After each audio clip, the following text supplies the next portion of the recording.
Alright, what is up, y'all? Today we are doing this crazy hike. So I came out to Big Sur. I brought along some rope and a stake. And what we're going to do is climb down this cliff right here. We're going to try to get all the way down there.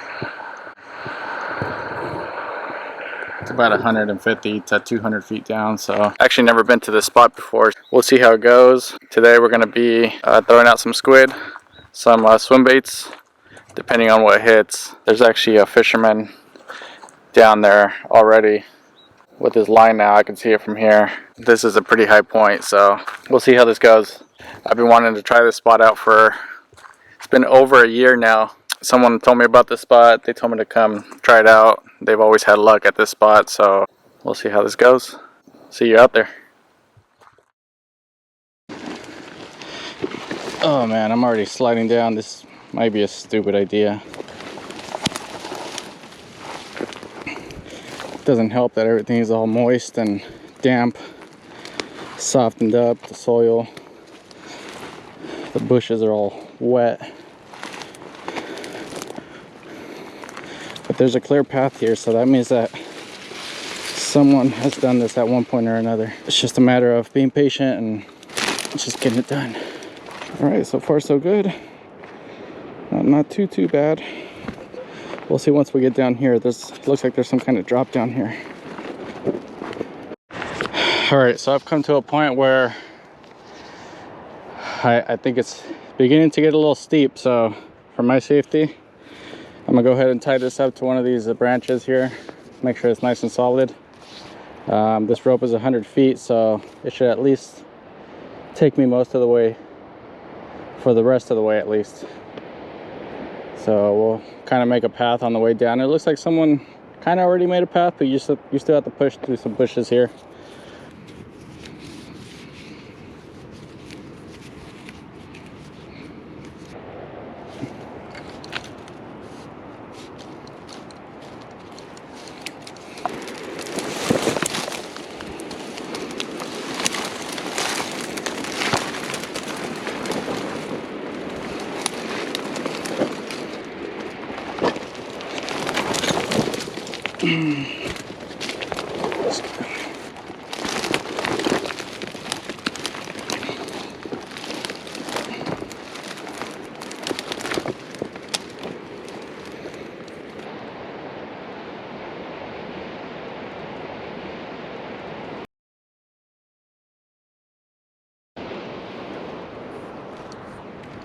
So try and get back up.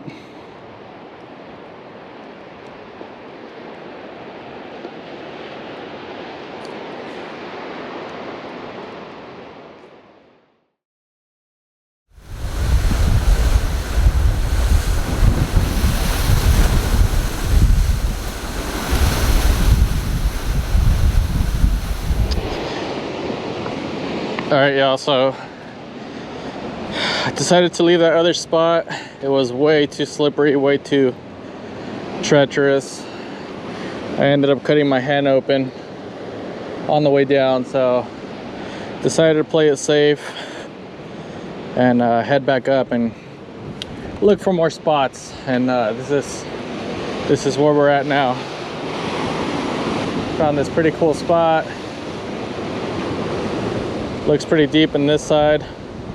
It is a little high up, but I think we can make it work. If not, we can actually head over to that side on that rock and try some spots over there. But let's cast a few here and see what happens. All right, so I'm gonna show you guys briefly how I set up my leader line. I only use one hook on my actual leader, but you're allowed two if you'd like. The only thing is, the way I see it is, if you get snagged, you're losing more tackle, but no more than 2 hooks is allowed. I usually start with about a 1.5 foot leader line. This is 40-pound fluorocarbon. Comes in a roll like this. You can use anything, but these are meant for this kind of leaders. What I usually do is start with the weight. We're using 2 ounce, what is this called, torpedo weight. And I just tie it directly to the actual weight. You can use any knot you prefer on this, whatever you know is good enough. This knot will not determine if you land the fish or not. It'll just break off if anything. Your hook would be somewhere along the line here. We're gonna use a small hook like that. I don't know if you can see that. Octopus hook is what I prefer using. You can always use like a bait hook or whatever you prefer, but with these octopus hooks, I feel like they set the hook themselves a lot better. So what you want to do is bring it down to about mid-column and then fold it in half. So it's going to look like that. So what you want to do is grab this point here, and you can actually make any kind of knot you'd like, whatever you are familiar with. But for me, I make a loop, twist it. Not even sure what this knot is called. It's like an improved shoe knot almost, just like that. And then what I like to do to keep the hook on the end here is just to make a regular knot, just to keep it in place so it's not sliding up and down, just like that. And then what you want to do on top is just make any kind of knot that you'd like. Like I said, I like making this, I call it a number 8 knot. I'm pretty sure it has its name, but just like that. Pull on it with your teeth a little bit. Okay. And then just clip the tag end. And then this loop, I'll just snap it onto my snap swivel, which is on the main line there. So this is what it looks like. Weight, line, you got your hook right there. Up to your latch hook, or latch loop, or whatever you want to call that. Snap swivel onto the main line. That way you can hook anything on that you would like. If you want to go to swim baits, you can do that. Just keep the swivel on there. And then as far as the bait, so what I like to do is pre-cut my bait. Saves so much time when you're out here, so it's already pre-cut, and put it in this little hydro. Keep it nice and cool and fresh so it doesn't spoil. So you have your little pieces of squid or shrimp or whatever you want to use on here. So you just want to thread a little piece onto the hook 2 or 3 times.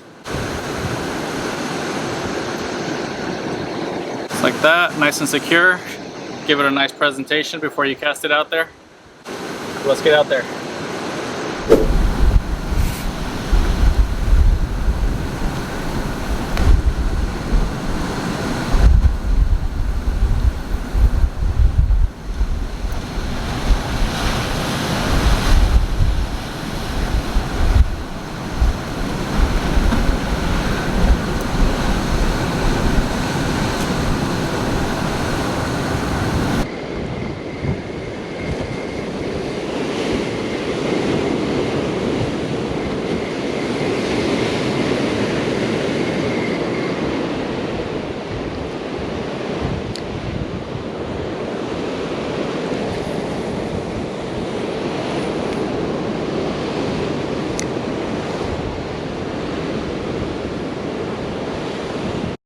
Come on.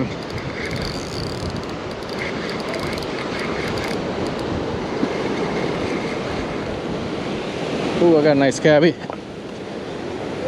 Oh, I gotta get down there though. Nice cabby. Nice cabby. Woo!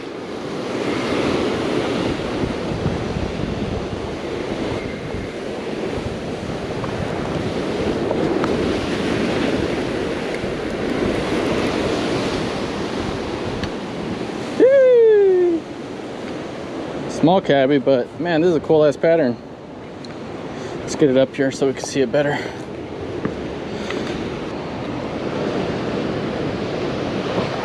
Look at the colors on that. Oh my goodness. This is definitely not a keeper size, but it's always cool to catch one of these guys. They all come with different colors and patterns. All right, let's set this guy free. Let's go back down there.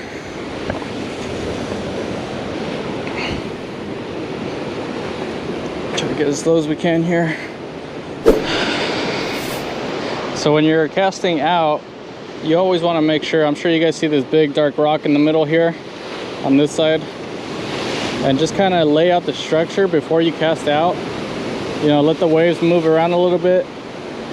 That way you get an idea of where not to cast. You want to cast in the dark spots. And when I say dark spots, I mean the dark green spots, not the dark brown spots here. And that's where your deepest areas are going to be. So I'm going to cast right in front of me here.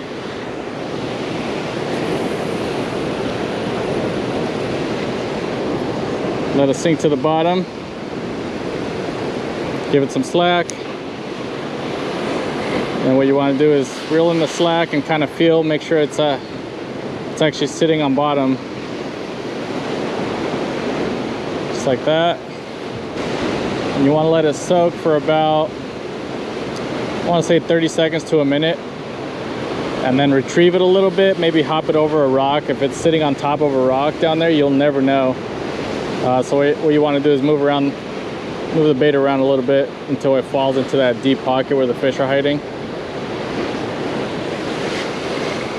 If you feel like you get snagged or it's a snaggy area, just reel in maybe like 10 times and then let it drop back down. And just keep doing that until you move up to the front of the ledge. Let it sit in front of the ledge. I recommend letting it sit at the front because that's where I caught that cabezon. Was right in the front of the ledge here. A lot of the times they'll be hugging the whole shoreline here on the ledge. They'll be tucked underneath.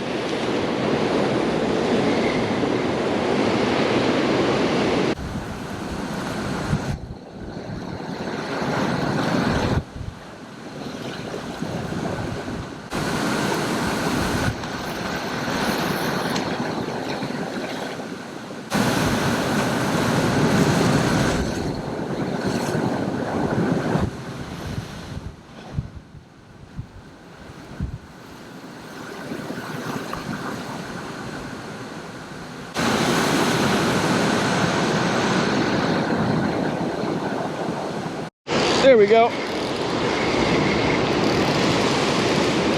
Oh. What is it? Another cabby?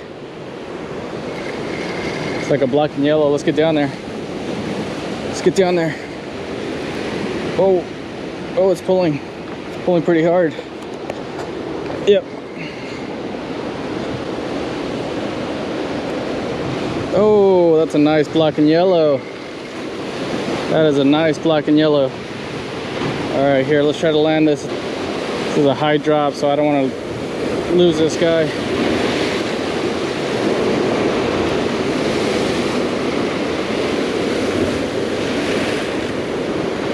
Oh, that's a nice black and yellow. Let's go. That is a nice black and yellow.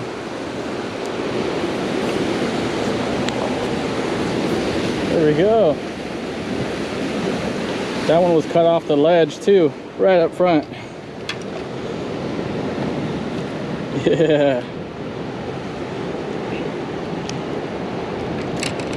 Just like that on the small hook. It doesn't matter what size it is. They'll swallow it. They'll swallow it and then they'll get hooked instantly. There it is. Guess this wasn't too bad of a spot after all. It's getting some good action. Hasn't even been an hour since I've been here, so. That is a chunkster right there. Nice black and yellow.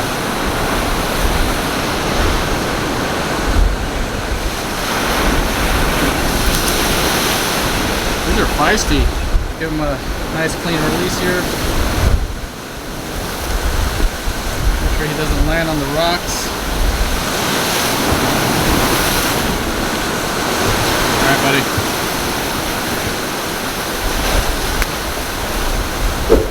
So we already know that there's 2 fish that were caught in this area right here. So what I'm doing is I'm just kind of covering most of this ground here on this side. Haven't got any bites on that side or out further. I'm just kind of sticking to this area. Maybe they're schooled up in one area, or maybe there's good structure there. So I'm just going to keep casting back and forth in this whole front of the ledge here. Day 2, day 3, day 4. Alright, so I think we're just going to do one more cast here. I'll pack my stuff and actually move down to the next rock over here, which looks pretty fishy on that side as well. So just kind of move around.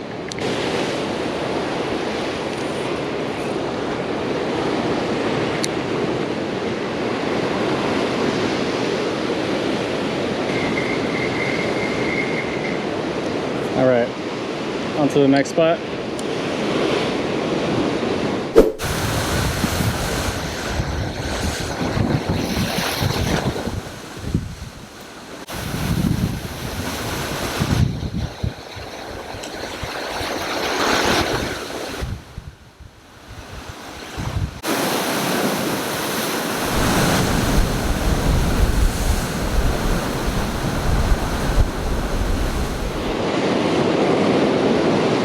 The tide is coming up, so we got to be very mindful of the splashing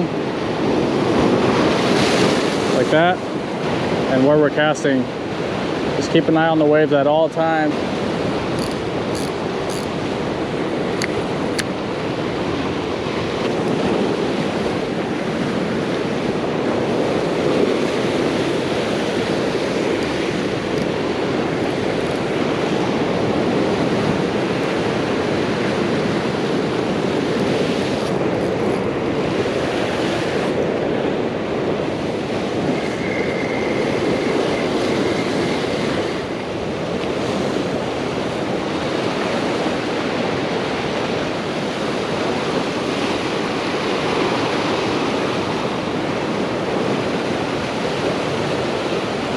Here we go.